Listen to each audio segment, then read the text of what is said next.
विद्यानाथ कोइराला सरले बहुत राम्रो सुरुवात गरिदिनु भएको थियो। उहाँप्रति म हार्दिकता व्यक्त गर्न चाहन्छु। अहिले के भन्दाखेरि सबभन्दा विश्वभरिको स्वास्थ्यको एउटा मूल दृष्टिकोण अब कहाँ छिन आइपुग्नु पर्छ भन्दा सर्वधारा चिकित्सा सत्यान्वेषण एवं समन्वय अभियान।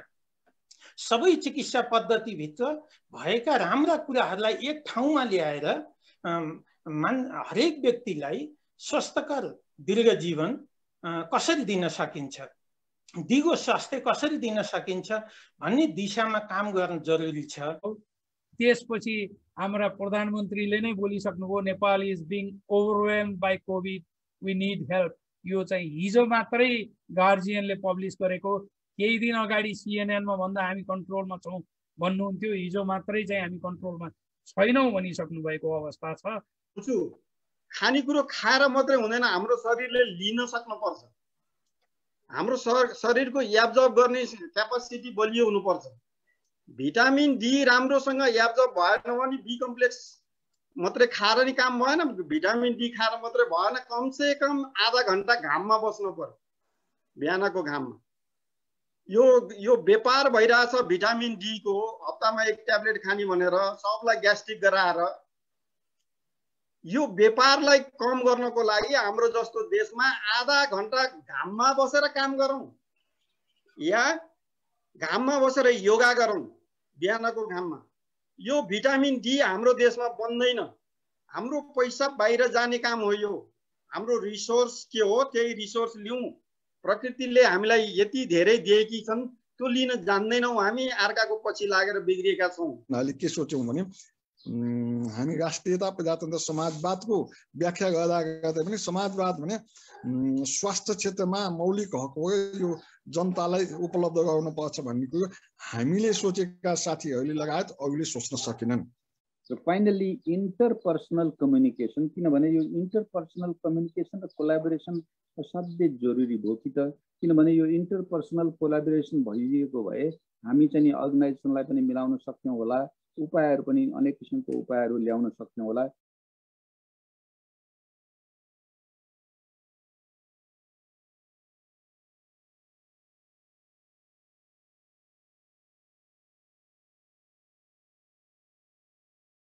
अब म अघि नै नाम लिइरहेँ, डाक्टर हरिप्रसाद पोखरेल सरसँग आउँछु। यहाँनिर यो अहिले कोभिडकै संक्रमणको सन्दर्भमा छौँ सर, प्राकृतिक चिकित्सा कहाँनिर छ सर? अब यहाँ म 2-3टा कुराबाट यहाँलाई कुरा सुरु गर्छु। पहिलो कुरा के भन्दा हिजोको ज्ञान, आजको विज्ञान र भोलिको भविष्य एक ठाउँमा आएर मिल्यो भने जीवन सुन्दर हुन्छ। हिजोको ज्ञानमा पनि सबै राम्रा कुरा छैनन्, कालखण्डमा ती विकृत हुँदै आए, र आजको विज्ञानमा पनि सबै राम्रा कुरा छैनन्। आजका विज्ञानको राम्रो कुरा र हिजोको ज्ञानका राम्रा कुरालाई समायोजन गरेर हामीले अगाडिको यात्रा तय गर्नु जरुरी छ। यो पहिलो कुरा मैले यहाँलाई राखेँ। दोस्रो कुरा, विद्यानाथ कोइराला सरले बहुत राम्रो सुरुवात गरिदिनु भएको थियो। उहाँप्रति म हार्दिकता व्यक्त गर्न चाहन्छु। अहिले के भन्दाखेरि सबभन्दा विश्वभरिको स्वास्थ्यको एउटा मूल दृष्टिकोण अब कहाँ छिन आइपुग्नु पर्छ भन्दा सर्वधारा चिकित्सा सत्यान्वेषण एवं समन्वय अभियान। सबै चिकित्सा पद्धतिभित्र भएका राम्रा कुराहरूलाई एक ठाउँमा ल्याएर हरेक व्यक्तिलाई स्वस्थकर दीर्घ जीवन कसरी दिन सकिन्छ, दिगो स्वास्थ्य कसरी दिन सकिन्छ भन्ने दिशामा काम गर्न जरुरी छ। र अहिले प्रकाश गेवाली डाक्टर साहबले अत्यन्त सुन्दर रूपमा अहिलेको कोभिडको वर्तमान अवस्थाका बारेमा राख्नुभयो। अब यसपछि मैले अब यहाँले सोधेको प्रश्नमा म प्रवेश गर्छु। यति बेला मैले के देख्छु भन्दा 2-3टा कुराहरू देख्छु। एउटा कुरा, वर्तमान अवस्थामा कोभिडका डाक्टर साहबले पनि अघि भन्नुभयो 6600 म्युटेसनहरू भइसके कोरोना भाइरसका, तर सबैले विश्वव्यापी महामारी ल्याएका त होइनन्। यी विभिन्न किसिमका यो विभिन्न समयमा विभिन्न स्वरूपमा उनीहरूले आफ्नो विकास गर्ने क्रममा केही भाइरसहरूले भयावह ल्याएका हुन्, हिजोका दिनमा पनि ल्याएका हुन् र आज पनि ल्याएको छ र भोलि पनि ल्याउनेछ। यसमा चाहिँ दुई मत छैन। यो बेलामा हामीले तीन दृष्टिकोणबाट सोच्नुपर्छ भन्ने मलाई लाग्छ। एउटा दृष्टिकोण के हो भन्दाखेरि रोग आउनै नदिन के गर्ने अहिलेका लागि, अहिले महामारीका समयमा। त्यसमा हामीले कुरा गऱ्यौँ नि कि हामीले सामाजिक एक अर्काका बीचमा दूरी पैदा गरेर बस्ने, बन्द कोठा नबस्ने, मास्कको प्रयोग गर्ने, सेनिटाइजरको प्रयोग गर्ने, भ्याक्सिन लगाउने, यो एउटा पाटो भयो। अब दोस्रो पाटो के हो भन्दाखेरि सघन उपचार चाहियो भनेदेखि के गर्ने त भन्दा अहिले देखिएको सबैभन्दा मुख्य रूपमा आइसोलेसन र क्वारेन्टाइनका प्रारम्भिक अवस्थाहरूमा यी जुन योग, प्राकृतिक चिकित्सा, आयुर्वेदहरूको अत्यन्त राम्रो उपयोग हुन सक्छ, जुन कुरा प्रयोगले देखाइरहेछ। र आकस्मिक उपचारका लागि जहाँ अक्सिजन लेभल घट्यो, अक्सिजन दिन पर्यो या सघन उपचारमा लैजान पर्यो या भेन्टिलेटरमा लैजान पर्यो, त्यसमा एलोपेथी चिकित्साको विकल्प छैन। त्यहाँ एलोपेथी चिकित्सा नै सबैभन्दा बढी उपयोगी भएर देखिन्छ। त्यसैले यसरी एउटा समायोजनमा हामीले लैजान सक्यौँ भने त्यो सबैभन्दा बढी मूल्यवान हुन्छ। यसमा मैले एउटा कुरा राख्न चाहेँ, पहिलो लहर जब नेपालमा आयो, नेपालमा केही प्राकृतिक चिकित्सालयहरूले, प्राकृतिक चिकित्साका अस्पतालहरूले आइसोलेसन र क्वारेन्टाइनको सेवा सुरु गर्नुभयो भने अघि डाक्टर साहबले पनि भन्दै हुनुहुन्थ्यो आयुर्वेदले आयुर्वेद अनुसन्धान केन्द्रमा पनि सुरु गर्यो। यहाँ के देखियो भन्दाखेरि त्यहाँ राख्दा र अन्त राख्दामा पोजिटिभ र नेगेटिभ हुने दरमा ठुलो अन्तर देखियो दिनको हिसाबले हेर्दा। त्यसको मुख्य कारण के थियो भन्दा खानपान, रहनसहन, तनाव व्यवस्थापन सबै कुरा चाहिँ यता योग, प्राकृतिक चिकित्सा र आयुर्वेदले सञ्चालन गरेका आइसोलेसन र क्वारेन्टाइन सेन्टरहरूमा देखियो त्यो कुरा। त्यसले गर्दा त्यहाँ बसेका बिरामीहरूमा छिटो पोजिटिभबाट नेगेटिभतिर आएको कुरा र त्यसपछि उनीहरूको जीवनशैलीले उनीहरूमा देखिएको अहिले त के भन्दा कोभिडमा के पनि देखिएको छ भन्दा कोभिड पोजिटिभबाट नेगेटिभमा आइसकेपछि पनि कैयन लक्षणहरू देखिन्छ, पछिसम्म रहिरहन सक्छ। हो ती कुरालाई न्यूनीकरण गर्न अत्यन्त महत्त्वपूर्ण काम गरेको देखियो एउटा कुरा। दोस्रो कुरा, त्यो कुरालाई यहाँहरूले मैले यो कुनै आक्षेप लगाउन खोजेको होइन, यहाँहरूलाई मैले एउटा उदाहरण भन्छु। 2-3 जना हाम्रा वरिष्ठ चिकित्सकहरूले टेलिभिजनको अन्तर्वार्तामा के भन्नुभएको थियो भन्दा कोभिडमा के खानुहुन्छ के खानुहुन्न भनेर पत्रकार मित्रहरूले सोध्नु भएको थियो। त्यति बेला उहाँहरूले के भन्नुभएको थियो भन्दा कोभिडमा चुरोट र रक्सी बाहेक जम्मै कुरा खान हुन्छ, जे गरे पनि हुन्छ, कुनै बााउन्ड्री छैन भन्नुभएको थियो। यो कतै अतिशयोक्ति हो कि या फुड एन्ड न्युट्रिसनको बारेमा या चाहिँ हाम्रो शरीरभित्र सूक्ष्म जैव रसायनहरूमा चाहिँ हाम्रो सूक्ष्म पोषक तत्त्वले पार्ने प्रभावका बारेमा उहाँहरूलाई पढाइ नभएर हो कि या चाहिँ उहाँहरूले अतिवादी चिन्तनमा गएको। किनकि हामीले हाम्रो शरीर रचना र क्रिया विज्ञान र यसको जैव रसायनहरूलाई हेर्दा यसमा सबभन्दा ठुलो प्रभाव कहाँ देखिन्छ भन्दा एउटा भोजन र पोषण, र त्यो पोषणमा पनि विशेष गरेर सूक्ष्म पोषक तत्त्वहरूको सम्बन्ध देखिन्छ। भने अहिले हामीले खालि भिटामिन सी खाऊ या भिटामिन डी खाऊ या जिङ्क खाऊ भन्ने ठाउँमा यदि हामीले हाम्रा दैनन्दिन खानेकुराहरूमा केमा भिटामिन सी बढी पाइन्छ, केमा जिङ्क बढी पाइन्छ भन्ने कुराको जीवन पद्धति सिकाउन जरुरी हो कि औषधि सिकाउन जरुरी हो। हामी कहाँ के भन्दाखेरि न्युट्रिसन सप्लिमेन्टको अत्यन्त अन्धधुन्द प्रयोग गर्ने पद्धति पनि हामी कहाँ छ र खाद्य शैलीलाई ध्यान नदिएको देखिन्छ। यो पनि एउटा रूपमा देखिन्छ। अर्कोतिर कोभिड लागिसक्यो भन्ने बित्तिकै मान्छेहरूमा एउटा ठुलो मानसिक तनावमा जाने हुनाले यी योग प्राकृतिक चिकित्साले सञ्चालन गरेका आइसोलेसन सेन्टरहरू, क्वारेन्टाइनहरूमा यो पहिलो लहरमा उनीहरूलाई आसन प्राणायाम ध्यानहरूको अभ्यास गराउँदा उनीहरूको श्वास प्रश्वासमा कुनै खराबीहरू आउन सकेका थिएन या चाहिँ उनीहरूमा तनाव र चिन्ताहरू घटेर गएको थियो। यहाँ तनाव त खालि रोगको तनाव छैन, अहिले रोगको तनाव छ। त्यसपछि आएर आफ्नो बन्द व्यवस्था व्यापारहरू नष्ट भइरहेछन्, दैनन्दिन कार्यक्षेत्रहरूमा आएका तनावहरू छन्। यी जम्मै कुरालाई अहिलेदेखि नै हामीले हेर्न जरुरी छ। अहिले तत्कालको लागि गर्ने कुरा एउटा उपचार हो भने दीर्घकालीन रूपमा हामीले यस्ता महामारीबाट जोगिन के गर्न सकिन्छ भन्ने कुरामा पनि चिन्तन गर्नु जरुरी छ आजैदेखि। यो मैले किन पनि भन्न खोजेको हो भन्दाखेरि केही वर्ष अगाडिको WHO को तथ्याङ्कलाई हेर्दा सन् 2030 सम्म विश्वको सबैभन्दा ठुलो स्वास्थ्य समस्या तनाव हुनेछ, स्ट्रेस हुनेछ भनेर भनेको देखिया थियो भने त्यो तनावको दर अब 2021-22 मै देखिँदैछ। भने यस्ता बेलामा हामीले एउटा सस्टेनेबल हेल्थ सर्भिसको दृष्टिले पनि हामीले सोच्नुपर्छ। तत्कालको समस्या एउटा हो भने दीर्घकालीन अर्को हो। अर्को कुरा अहिले अब दोस्रो एउटा म रोकेँ है सर। सरको मैले अगाडि पनि लास्ट इयर पनि सुनेको थिएँ। सबै यो विज्ञ सरहरूलाई आउँदाखेरि मलाई आज कस्तो भूमिकामा पारिदिनु भयो भने 101 हुनुहुन्छ सरहरूको छुट्टै छुट्टै सुन्न पाए हुँदो जस्तो भयो। आज एकुमुलेट गर्ने भएको हुनाले दोष जति मलाई थुपर्दिनु होला सर।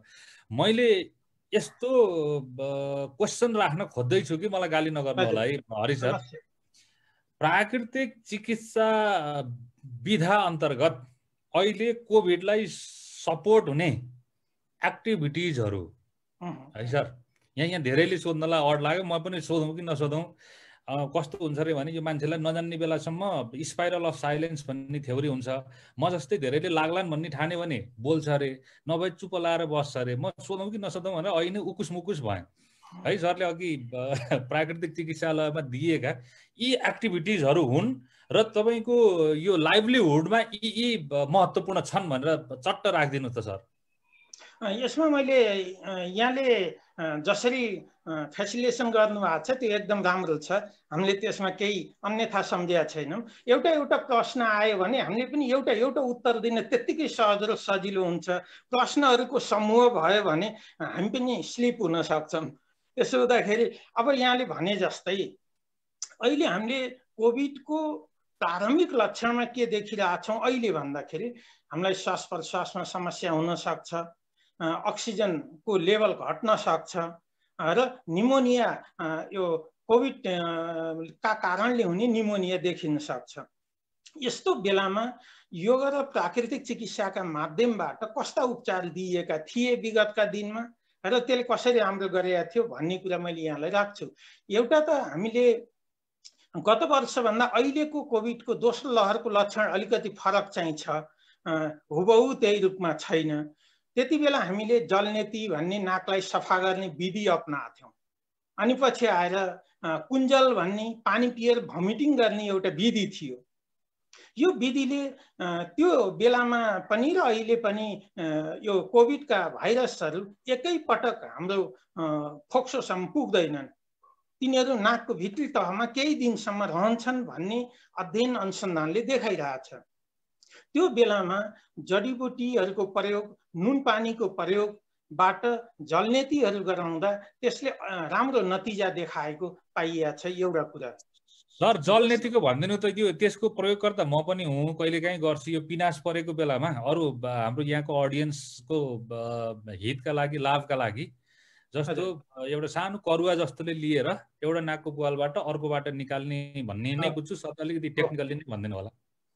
यो अब अहिले बताउँदा धेरै लामो बोल्ने त समय छैन। यो के भन्दाखेरि करुवा जस्तो एउटा भाँडा, पानीलाई शुद्ध पानी जुन पिउने पानी हो त्यस्तो पानीलाई उमालेर मनतातो बनाउने, बडी टेम्परेचरको पानी बनाउने र त्यसमा 1 लिटर पानी बराबर 1 चिया चम्चा नुन घोलिदिने र नाकको एउटा पालबाट त्यो टोटीलाई राखिदिने, करुवाको जस्तो टोटी, मुखलाई खुल्ला गर्ने र टाउकोलाई ढल्काइदिने भने नाकको अर्को पालबाट त्यो पानी बाहिर आउँछ। फेरि अर्को पालबाट गर्ने। त्यो गरिसकेपछि अन्तिममा योगमा कपालभाती भनेर एउटा प्राणायाम विधि छ। त्यो प्राणायाम विधि नाकलाई बन्द गरेर त्यो प्राणायाम गर्ने जसले नाकलाई पुरा सुक्खा बनाउन मद्दत गर्छ। यही विधि हो। यो विधिको बारेमा यहाँलाई यो पनि मैले बताउन चाहन्छु, जबकि पहिलो पटक सार्वजनिक रूपमा जलनीति गर्न पर्छ र यसरी गर्न पर्छ भनेर नेपालका वरिष्ठ एलोप्याथी चिकित्सक डाक्टर सुन्दरमणि दीक्षितले आफैले गरेर युट्युबमा देखाउनु भएको थियो। भन्दाखेरि यो विधिको बारेमा मैले त्यो आधुनिक चिकित्सा एलोप्याथीको सुन्दरमणि डाक्टर साहबलाई त हामीले हेर्ने यहाँहरू सबले बुझ्नुहुन्छ उहाँको उचाइ। उहाँले जलनीति गर भनेर सबलाई भन्नुभएको थियो भने नयाँ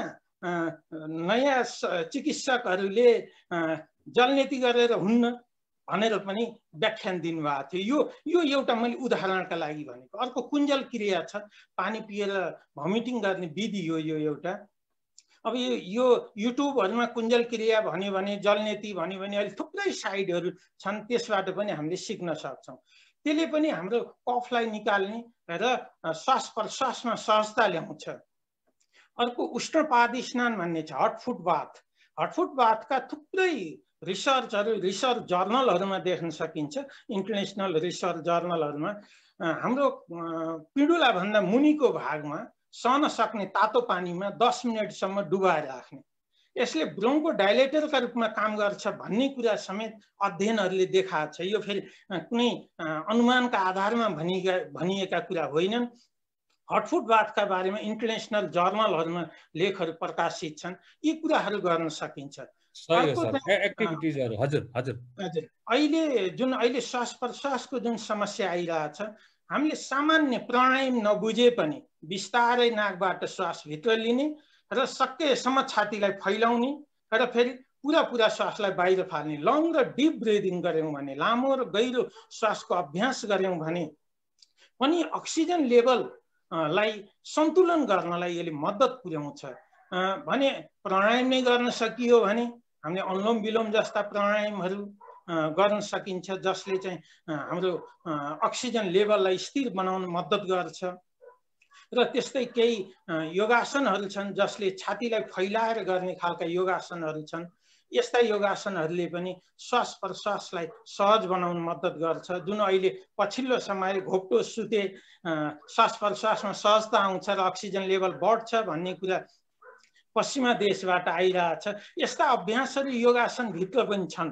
यी कुराहरूलाई बढाएर पनि हामीले यसलाई सहज बनाउन सकिन्छ। अर्को लक्षणमा आधारित भएर गर्ने उपचारहरू पनि छन् यसभित्र, जस्तो कि ज्वरो आयो भने ज्वरोलाई सहयोग पुर्याउने जडीबुटी या घरेलु खाद्यान्नहरू छन्। अब यो जडीबुटी भन्दा खालि यो आयुर्वेदको हो कि योगको हो कि प्राकृतिक चिकित्साको हो भनेर यहाँ छुट्याउन जरुरी छैन, किनकि यो सनातन वैदिक परम्पराबाट आएको योग पनि हो, प्राकृतिक चिकित्सा पनि हो, आयुर्वेद पनि हो। त्यसमा यिनीहरूमा अन्तर सम्बन्ध छ।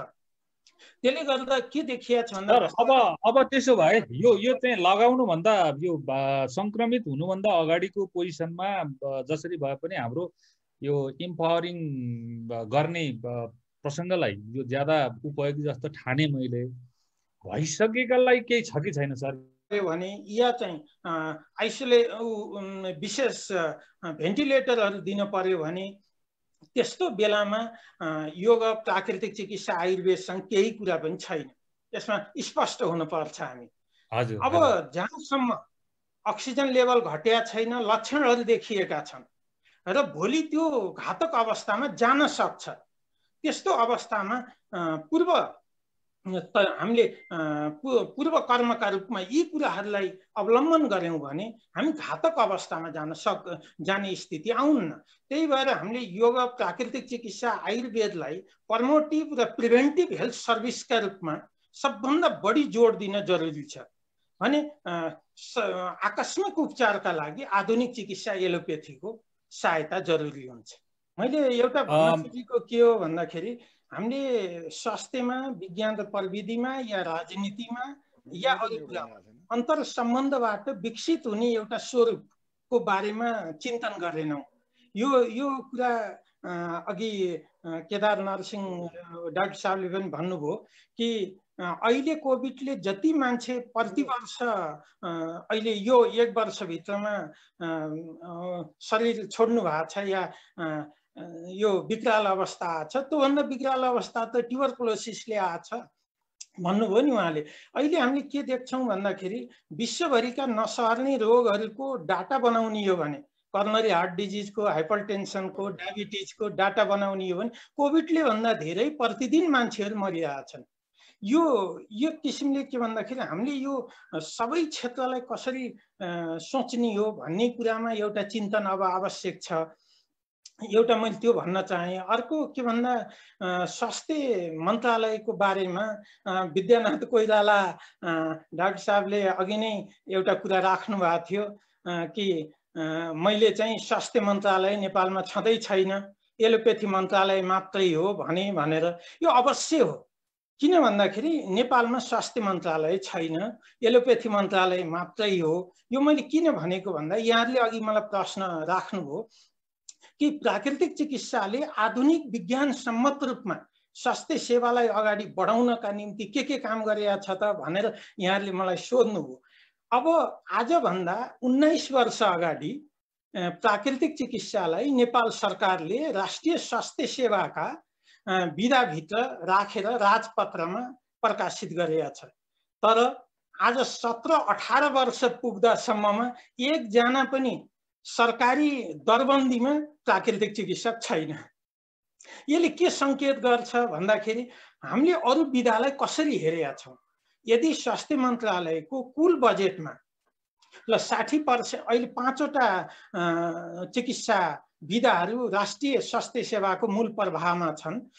एलोपेथी, आयुर्वेद, युनानी, होमियोपेथी र प्राकृतिक चिकित्सा। यिनीहरू 5वटा विधालाई मानिएको छ सरकारले अहिलेसम्म राष्ट्रिय स्वास्थ्य सेवाका विधाहरूमा। अब 60% स्वास्थ्य मन्त्रालयको कुल बजेटको 60% आधुनिक चिकित्सा एलोपेथीलाई दिउँ, 10% आयुर्वेदलाई, प्राकृतिक चिकित्सालाई, युनानीलाई, होमियोपेथीलाई दिउँ त भोलि रिजल्ट कस्तो आउँछ। र यी विधाहरूको अनुसन्धान केन्द्रहरूलाई अत्याधुनिक सुविधा सम्पन्न अनुसन्धान केन्द्रहरू विकास गरौँ त यसले कस्तो नतिजा देला समाजमा। यो कुराप्रति हामीले नेपालको राजनैतिक तहमा धेरै पटक यी कुराहरू राखेका छौँ र ती कुराहरूलाई एड्रेस नगरेका कारणले अहिले यी विधाहरू कतै यिनीहरू फेक त होइनन्, कतै यिनीहरू यत्तिकै बोलिरहेका त होइनन् भन्ने कुरा आउन सक्छ। जस्तो अघि गुल्जोको कुरा उठ्यो।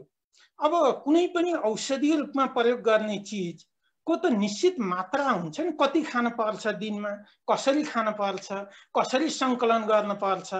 अब हामी कहाँ कस्तो भइदियो भन्दाखेरि बाहिर सूचना प्रसार हुन्छ, गुल्जो खाए इम्युनिटी राम्रो हुन्छ, रोग प्रतिरक्षात्मक शक्ति विकास हुन्छ। तर अब त्यो कति खाने भन्ने कुरा नबुझेर मानिसहरूले, जस्तो उदाहरण लागि भन्नुहोस् कि 3 देखि 5 ग्राम एक पटकमा पाउडर गुल्जो खाने हो र दिनमा 2 या 3 पटक खाने हो भने मान्छेहरूले त थुप्रै खाइदिने, धेरै खाइदिने र गुणस्तरको गुल्जो नखाइदिने र गुल्जो जस्तै देखिने अरू वनस्पति पनि छन्। मैले प्रयोग गरेका मान्छेहरूमै देखेँ, म त गुल्जो खाइरहेको छु, हेर्नुहोस् त डाक्टर साहब भन्नुभयो, त्यो गुल्जै होइन, अर्को वनस्पति जुन गुल्जो जस्तै देखिन्छ। यसरी चाहिँ अवैज्ञानिक तरिकाले प्रयोग गरेका कुराले आएका समस्यालाई यदि हामीले गुल्जोले किडनी फेलियर हुन्छ भन्ने हो भने त अवैज्ञानिक तरिकाले खाने हो भनेदेखि मात्राविहीन तरिकाले खाने हो भने एलोपेथीको औषधिले किडनी फेलियर हुन्न, हार्ट फेलियर हुन्न, लिभर फेलियर हुन्न? अवश्य हुन्छ नि। तर उचित मात्रा भनेको के हो भन्ने कुरा बुझ्नु पर्यो। जस्तो बेसारकै कुरा उठ्यो, बेसारमा कैयनले मैले भनेको सुने कोभिडले जोगाउँछ भनेर 1 चम्चा 3-4 पटक खान्छु भन्नु।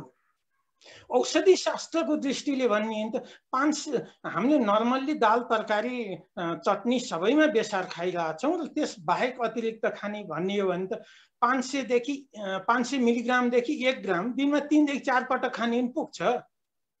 तर हामीले चम्चा भरिभरि पेट भरिभरि खाएर अनि पछि त्यहाँ रोगी हुने, अनि पछि त्यो औषधि वनस्पतिलाई दोष दिने या औषधि शास्त्रलाई दोष दिने या चिकित्सकहरूलाई दोष दिने र त्यसमा रमाएर फेरि त्यही कुराको लाई मनोविलासको विषय बनाउने केही चिकित्सकहरू पनि हुनुहुन्छ। त्यही कुरालाई मनोविलासको विषय बनाएर अरू विधालाई नराम्रो देख्ने। जस्तो कि अघि पनि त्यो कुरा उठिएको थियो, मेरो गोलीको 12 टक्का भनेर त चल्दैन। हरेक चिकित्सा विधाका राम्रा पक्ष पनि छन्, नराम्रा पक्ष पनि छन्। त्यसका इफेक्ट पनि छन्, साइड इफेक्ट पनि छन्। ती कुराहरूलाई कसरी न्यूनीकरण गरेर हामीले दिगो स्वास्थ्य सेवा दिन सकिन्छ भन्ने बारेमा चिन्तन गर्न जरुरी छ। र हामीले अहिले आधुनिक चिकित्सा एलोपेथीमा जसरी खर्च गरिरहेका छौँ देशमा, त्यसै गरी कि हामीले अरू विधाको अनुसन्धानलाई, खोजलाई, विकास विस्तारलाई खर्च गरेका छौँ त? गरेका छैनौँ नि त। यो कुरा त सरकारी निकायमा बस्ने मान्छेले पनि बुझ्नु पर्यो। र त्यो खर्च पनि नगर्ने, अब गुल्जोकै कुरा यहाँले गर्नुभयो भने यताको 60 वर्षमा करिब 800-900वटा रिसर्चहरू भएको छन् जुन इन्टरनेसनल रिसर्च जर्नलमा पढ्न पाइन्छ। यो यत्तिकै भएका कुरा होइन। हिजोसम्म हामीले शीतल चिनीको पातको चटनी खाँदा राम्रो हुन्छ भनेर भन्दा त्यो अवैज्ञानिक हुने, आज मोरिङ्गा पाउडर भनेर संसारभरि बिग्दा त्यो वैज्ञानिक हुने, हिजो आलस हामीले यत्तिकै छोप बनाएर खाँदा अवैज्ञानिक हुने, अहिले आलस विश्वभरि चाहिँ ओमेगा 3 ओमेगा 5 पाइन्छ भनेर भनेपछि त वैज्ञानिक हुने हो भनेदेखि त फेरि यसमा सोच्नु पर्छ। त्यसरी दृष्टिकोण राख्ने हो नि त। हामीले हरेक कुरामाथि अध्ययन त गर्नु पर्यो नि। हाम्रा जडीबुटी ठिक छैनन् भने ठिक छैनन् भनेर प्रमाणीकरण गर्नु पर्यो। जस्तो कि अहिले नै भनौँ न, हाम्रा कति प्राचीन मान्यता त त्यस्तै हुन् नि। ज्वरो निको पार्थ्यो भने हामीले ज्वरो अग्न भन्यौँ, बात निको पार्थ्यो भने बात अग्न भन्यौँ। अब यो त जेनेरेसन टु जेनेरेसन हजारौं वर्षबाट मान्छेले उपयोग गरेर लेखिएका कुरा हुन्, यत्तिकै लेखेको त होइन। हामीले अहिले 1 वर्षभित्रमा गरेको अध्ययनका आधारमा त खोपको मूल्य र मान्यतालाई यति उच्च रूपमा राखेका छौँ भने 10,000 वर्षबाट मान्छेले उपयोग गरेर आएका जडीबुटी अवैज्ञानिक हुन्, जीवनशैली अवैज्ञानिक हो, खानपान रहन सहन अवैज्ञानिक हो भन्न मिल्छ र? सरहरू पनि हुनुहुन्छ भनेदेखि अक्सिजन कम भयो भने घरमै रहँदाखेरिको के गर्न सकिन्छ? 1 2 3 गरेर एउटा रेस्पोन्स गर्नु होला सर। दोस्रो चाहिँ यो आत्मबलको प्रसङ्गमा पनि धेरैको चासो आइरहेको छ, च्याट रुमतर्फ पनि सरहरूले हेर्नुभयो होला। अनि तेस्रो प्रसङ्गमा हेर्ने हो भने यो समय लम्बिँदाखेरिकोमा कुन स्टेजमा हामी आत्तिने हो, कुन स्टेजमा आत्तिने होइन भन्ने अर्को प्रसङ्ग पनि छ। र यदि प्राकृतिक र आयुर्वेदलाई हामी फलो गरिरहेको छौँ, नन सिम्टोमेटिक भइरहेको अवस्थामा हो भने कन्फिडेन्टली मान्छेले गर्न सक्छ, तर कुन अवस्थामा आत्तिनु पर्ने हो, यी प्रसङ्गहरूमा ल सरहरू क्रमशः आफूलाई लाग्छ म कन्फिडेन्ट छु भन्ने भने हाम्रो यो कम्युनिटीलाई रेस्पोन्स गरिदिनुहोस् न सर, मेरो एकदमै निवेदन छ। मैले सुरु गरौँ? Sir please please. मैले 2-3टा कुरा अहिले, अब धेरै प्रश्नहरू आछन्, धेरै प्रश्नहरू कति मैले समायोजन गरेर भन्न सक्छु। एउटा सुरुमै आएको थियो, यो कोरोनाको विश्वव्यापी महामारी साँच्चै हो कि होइन, या यो कुनै बहुराष्ट्रिय कम्पनीको खेल हो कि भनेर। अब त्यसमा चाहिँ अहिले धेरै कुरा बोल्ने अवस्था छैन। अहिले दिनानुदिन यो कोरोना भाइरसका कारणले भएको विश्वव्यापी महामारीलाई हेरेर हामी बोल्नुपर्छ र यसलाई हामीले कुनै व्यापारसँग जोडेर फेरि विभिन्न किसिमका अफवाहहरू फैलाएर केही फाइदा छैन। अहिले हामी कोरोना भाइरसको यो विश्वव्यापी महामारीबाट जोगिनु पहिलो हाम्रो नैतिक दायित्व हो। त्यसले गर्दाखेरि मैले त्यसमा चाहिँ यो फेकको दृष्टिमा या यो हुँदै नभएको प्रचारको दृष्टिमा नलिएर यो भएकै कुरा हो, तर चाहिँ अब त्यो भएको कुरालाई पनि धेरै प्रचार गर्दाखेरि कहिलेकाहीँ अटो हिप्नोटिजम पनि हुन सक्छ, त्यो अर्को पाटो हो। र फेरि यो फैलिएको महामारीका बीचमा कसैले व्यापार र व्यवसाय पनि गर्न सक्छ, त्यो अर्को पाटो हो, त्यतातिर म गइनँ। अर्को कुरा जुन श्वास प्रश्वासलाई सहज बनाउन के गर्न सकिन्छ भन्ने कुरामा हामीले के बुझ्नु पर्यो भन्दा 3टा तहबाट मैले यसलाई बुझ्छु। एउटा पूर्व कर्म, एउटा मध्यम कर्म, एउटा उत्तर कर्म भन्छु म। भनेको के भन्दा एउटा कोभिड भएको छैन, हामी घरमा छौँ, हामीले के गर्नु पर्यो भन्दा विभिन्न खालका प्राणायामहरू छन्, श्वास प्रश्वाससँग सम्बन्ध राख्ने व्यायाम पद्धतिहरूका रूपमा हामीले प्राणायामलाई हेर्न सक्छौँ।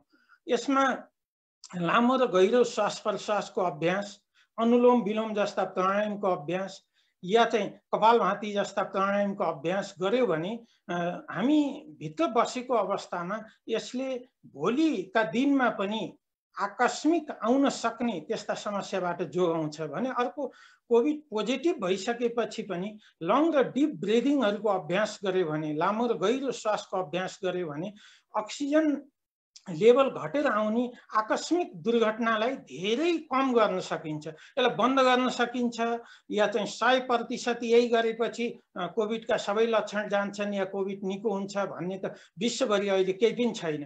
त्यो बेलामा न्यूनीकरण गर्न सकिन्छ, श्वास प्रश्वासलाई सहज बनाउन सकिन्छ या अक्सिजन चाहिने अवस्था आउनुभन्दा अगाडि जोगिन सकिन्छ। यो श्वास प्रश्वासको व्यायाम या प्राणायामको अभ्यासलाई बढायो भने त्यसले एकदमै राम्रो गर्छ। अर्को कुरा यहाँ एकजना सरले भन्नुभएको थियो र अरू पनि कोभिड निको भइसकेपछि पनि शरीरमा कमजोरीहरू आउने, अरू विभिन्न खालका लक्षणहरू देखिने गरेको कुरा देखिएको छ। जसलाई मैले उत्तर कर्म भने रोग त निको भइसक्यो तर त्यसले आफ्ना समस्याहरूलाई छोडेर गएको छ। त्यसमा कसरी चाहिँ राम्रो बनाउने भन्ने कुरा जुन छ त्यसमा जस्तो स्मृतिको कुरा गर्दा उहाँले चाहिँ भ्रामरी प्राणायाम गर्नुभयो भने, ध्यानको अभ्यास गर्नुभयो भने र पोषक खानेकुराहरू त्यसमा विशेष गरेर भिटामिन र खनिज लवणहरू भएका फलफुलमा पनि ताजा फलफुल अनि पछि सुखा फलफुलहरू, त्यसमा सुखा फलफुलमा पनि आल्मन्ड बदामहरू जस्ता कुरा, ओखरहरू जस्ता कुरालाई प्रयोग गर्नुभयो भने, अनि आयुर्वेदमा पनि कैयन त्यस्ता स्मृतिलाई राम्रो बनाउने औषधिहरू छन्। सारस्वत चूर्ण छ, सारस्वतारिष्ट छ, सारस्वत घिर्त छ, यस्ता औषधिहरू पनि प्रयोग गर्न सकिन्छ। त्यो विज्ञको सल्लाहमा यहाँले गर्न सक्नुहुन्छ। अब यो स्मृति नाश चाहिँ कोभिडका कारण आएको हो कि बुढ्यौलीमा आउने अल्जाइमर या अन्य कारणले आएको हो, यो कुरालाई पहिले जाँच गरेर आइडेन्टिफाई गर्नु पनि जरुरी छ। किनकि रोगको पहिला निदान नगरिकन रोग के हो भन्ने थाहा नपाइकन उपचार गर्नु पनि राम्रो कुरा होइन। त्यो कुरा मैले राखेँ।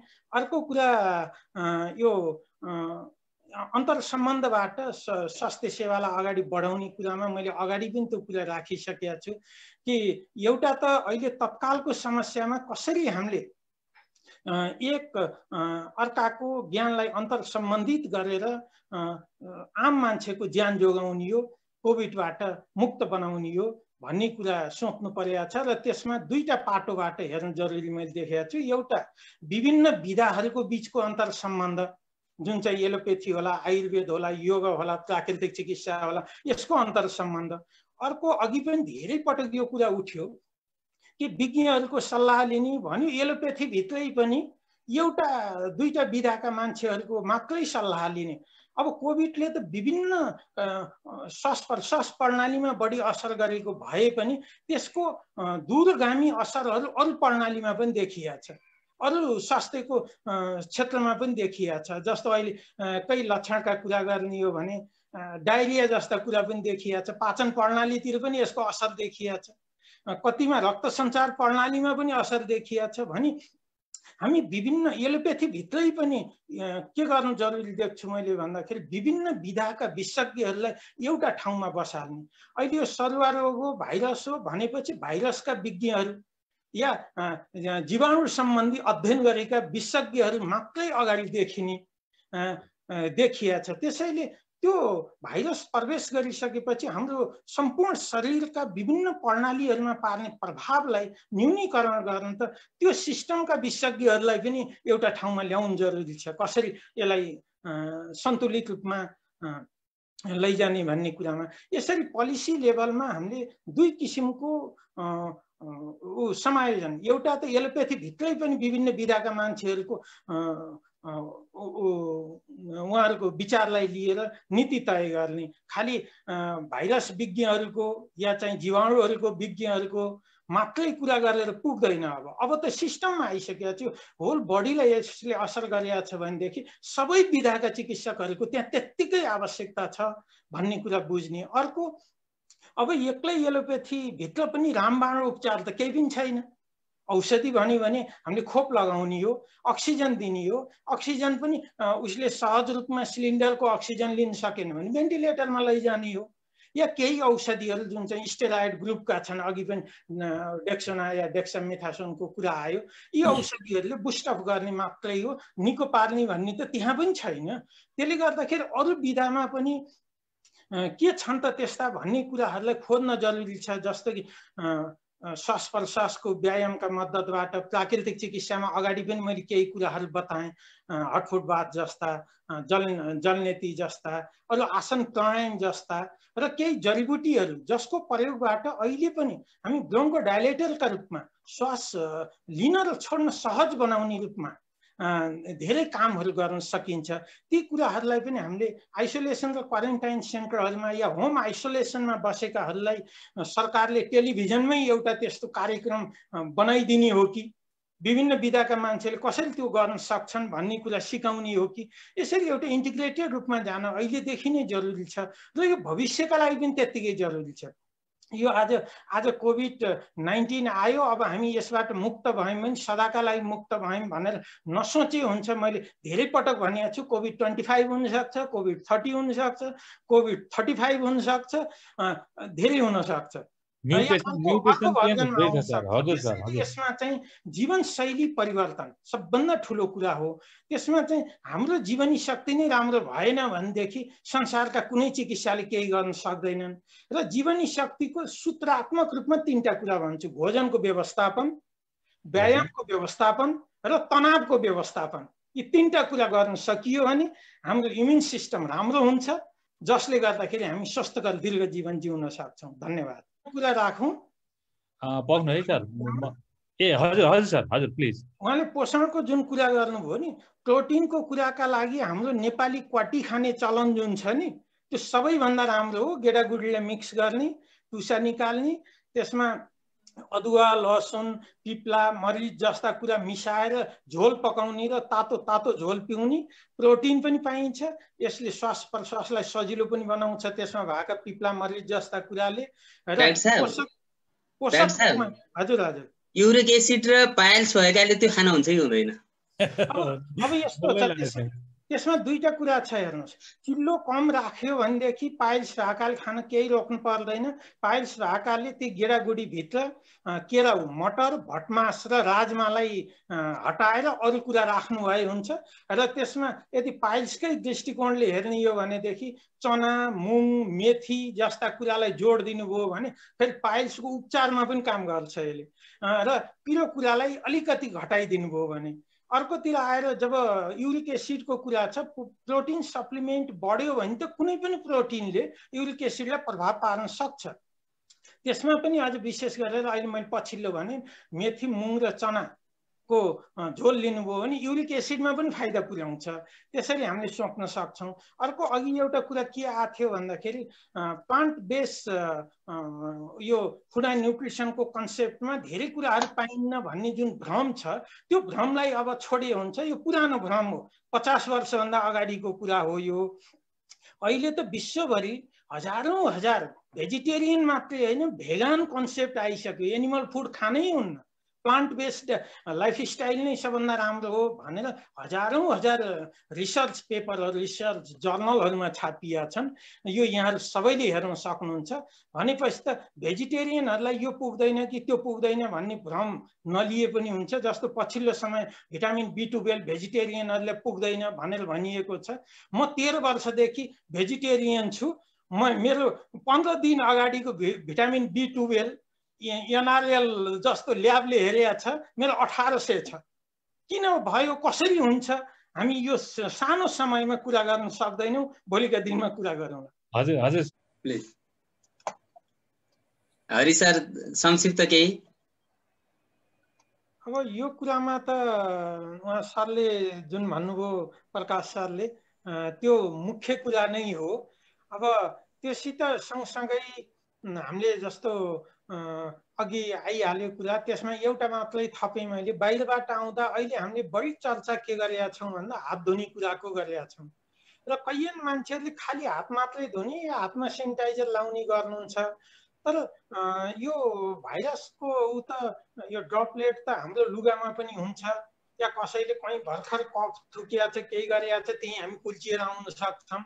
यो विभिन्न कुराहरूलाई पनि अलिकति ध्यान दिनुपर्ने हो कि घरमा आउँदाखेरि आएपछि सोझै हामी बिहान जानुभन्दा अगाडि यदि कमनै छ भने पनि अब एकदम विभिन्न परिवारका बीचको कमनमा नमिल्ला आफ्नै परिवारका बीचको कमन बाथरुममा चाहिँ बिहान हामी बाहिर जाने बेलामा घरमा लाउने लुगा त्यहाँ बाथरुममा राख्ने, बाहिर जाने जम्मै काम सकेर आउने, आइसकेपछि बाहिर लगाएको कपडालाई चाहिँ त्यहाँ बाथरुममा लगेर त्यहीँ टाङ्ने र हुन सक्छ भने दिनभर लगाइसकेको कपडालाई चाहिँ सर्फ पानीमा डुबाएर एकपटक पखालिदिने र मनतातो पानीले, सम्भव भएसम्म मनतातो पानीले, नभए पनि हात खुट्टा मुखलाई साबुन पानीले राम्रोसँग पखालेर नयाँ सफा कपडा लगाएर फेरि घरको अरू परिवारका साथ जम्मा हुने, त्यो एउटा कुरा हुन सक्छ।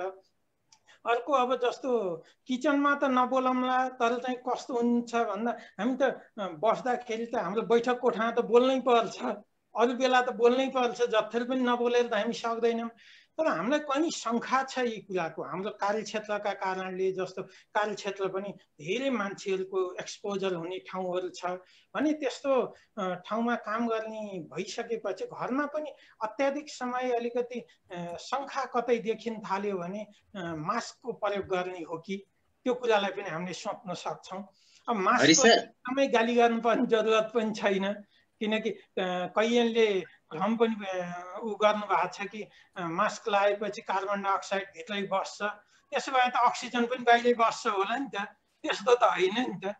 धुलो र त्यो ड्रपलेटहरू जुन चाहिँ भाइरस बोकेर आउँछन् तिनीहरूलाई रोक्नलाई हामीले मास्क प्रयोग गरेको। त्यो किचनमा पनि हामीले मास्क प्रयोग गर्न पनि सकिन्छ, त्यसले दुईटा फाइदा गर्छ। एउटा त हामी पकाउने बेलामा आउने त्यो धुवा र अरू कुराबाट पनि जोगाउँछ, त्यो पनि जोगाउनु जरुरी छ अहिले। र अर्को एउटा सानो कुरा मैले यसमा यो प्रश्नभन्दा भिन्न जोडेँ, अहिले उठेन त्यही भएर जोडेको। अहिले के देखिया छ भन्दा यो श्वास प्रश्वास प्रणालीमा बढी समस्या आएको हुनाले सबभन्दा धेरै धुम्रपान गर्ने मान्छेहरूमा कोभिडको असर सबभन्दा धेरै देखिया छ विश्वभर। त्यसैले जसले चुरोट तमाखु खानुहुन्छ, धुम्रपान गर्नुहुन्छ या इम्युन सिस्टम कमजोर बनाउने कुरामा रक्सी जस्ता कुराहरू, यी कुराहरूलाई पुरा पुरा बन्द गरिदिनु जरुरी छ अहिले। हरि सर, एउटा सानो प्रश्न आएको छ, यो गुर्जोको धुलो बनाएर कति समयसम्म प्रयोग गर्नुहुन्छ भन्ने आएको छ। अब यसमा दुईटा कुरा हो। हामीले ताजा गुर्जोको धुलो यदि सम्भव हुन्छ भने एक सिजन भन्दा बढी नराखेको राम्रो हो भन्छु मैले। भनेको यसपटक हामीले त्यसलाई सङ्कलन गरेपछि अर्को सिजनमा अर्को सङ्कलन गर्ने। हुन त अहिले के भन्दा हामीले जडीबुटीहरू कति दिनसम्म जडीबुटी सङ्कलन केन्द्रमा रहन्छन्, अनि हाम्रो फार्मेसीमा आएपछि हामीले 3 वर्षको ट्याग लगाउँछौँ, त्यो अर्को पाटो हो। तर राम्रो के हो भन्दा यदि घरेलु रूपमा प्रयोग गर्ने हो भने यो सिजनमा हामीले गुर्जोलाई सङ्कलन गरेपछि अर्को सिजनमा फेरि अर्को नयाँ गुर्जोलाई सङ्कलन गर्ने राम्रो हो। दोस्रो कुरा के हो भन्दाखेरि हामीले उपयोग गर्ने जुन डिब्बा छ नि, त्यो डिब्बा सानो डिब्बामा राख्ने, जुन चाहिँ दिनदिनै बिहान बेलुका उपयोग गर्नुपर्छ। अब ठुलो डिब्बामा चाहिँ राम्रो एयर टाइट गरेर हावा नछिर्ने गरी, धेरै चिसो पनि होइन धेरै गर्मी पनि होइन, मध्यम तापक्रमको ठाउँमा राख्ने। अब ठुलो डिब्बामा राख्ने, पटक पटक खोलिरहने गर्दा कम समयमै पनि त्यसको गुणस्तर बिग्रन सक्छ, या तापक्रमका कारणले त्यसमा फङ्गसहरू आउन सक्छ, अरू कुरा हुन सक्छ, त्यो कुरा सावधानी अपनाउने। र गुर्जो जति मोटो लहरा भयो त्यति गुणदायक हुन्छ भन्ने कुरा सम्झिनु पर्यो। अहिले त गाउँघरमा सिन्का जात्रा मसिना, सिन्का भनेको बुझिहाल्नुहुन्छ, मसिना अलिअलि टुसाएर 8-10वटा पात हाल्ने बित्तिकै त्यसलाई पनि उखालेर ल्याएर खाइहाल्ने गरेको देखिया छ। अघि डाक्टर साहबले पनि भन्नुभयो कमसेकम कान्छी औँला जति मोटो भन्नुभयो, अझ बुढी औँला जति मोटो पाइयो भनेदेखि त अझ बढी गुणवत्ता हुन्छ त्यसमा। अझ त्यसमा पनि कुन बुटमा फैलिएको गुर्जो हो, औषधीय गुणयुक्त बोटमा हो भने त्यो बढी फाइदाजनक हुन्छ। अहिले त्यहाँ हामी काठमाडौँमा कस्तोसम्म देखेका छौँ भन्दा सिमेन्टको पर्खालमा फैलिएको गुर्जो पनि प्रयोग गरिरहेका छौँ। अब आयुर्वेदले त निम गिलोय भन्छ, अझ त्रिदोषलाई सन्तुलन गर्ने काममा त निम गिलोय भनेको निमको बोटमा लागेको गुर्जो भयो भने अझ राम्रो, सबभन्दा श्रेष्ठ भनेको छ।